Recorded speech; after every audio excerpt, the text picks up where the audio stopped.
आणि सध्या गडचिरोली जिल्ह्यात उन्हाळा असल्यामुळे विद्युत पुरवठा खंडित होत आहे। विद्युत पुरवठा खंडित झाल्यामुळे जे इलेक्ट्रिक शिगडी आहेत ते पण बंद पडत आहेत आणि डिझेल पेट्रोल तुटवडा आहे आणि एलपीजीचा तुटवडा मोठ्या प्रमाणात असल्यामुळे नागरिक जे आहेत ते मोठ्या प्रमाणात त्रस्त झालेले आहे।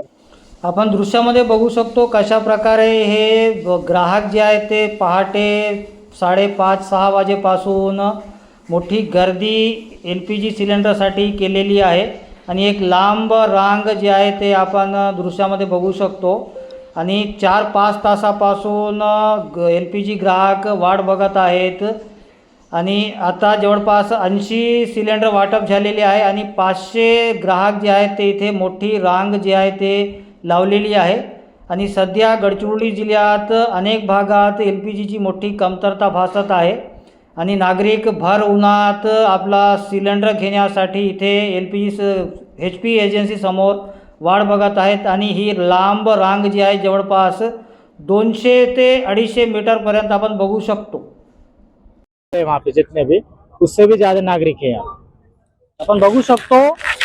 पुरवठा कमी आहे, ग्राहक जास्त आहेत आणि ग्राहक गर्दी करीत आहेत आणि रिकामी झालेली जी वाहन आहे ते LPG सिलेंडर आणण्यासाठी जात आहे आणि LPG साठी नागरिक जे आहेत ते त्रस्त आहेत आणि सध्या डिझेल साठा आणि पेट्रोल साठा जे आहे त्याचा तुटवडाही गडचिरोली जिल्ह्यात भासत असल्यामुळे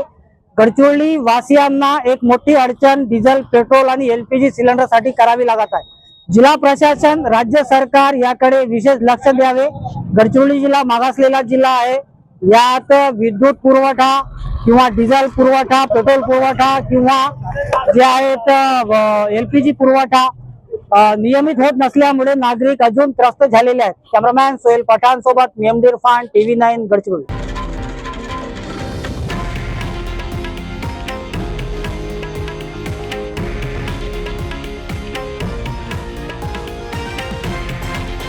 हे आहे देशातील नंबर 1 न्यूज नेटवर्क आणि आपण पाहत आहात TV9 मराठी,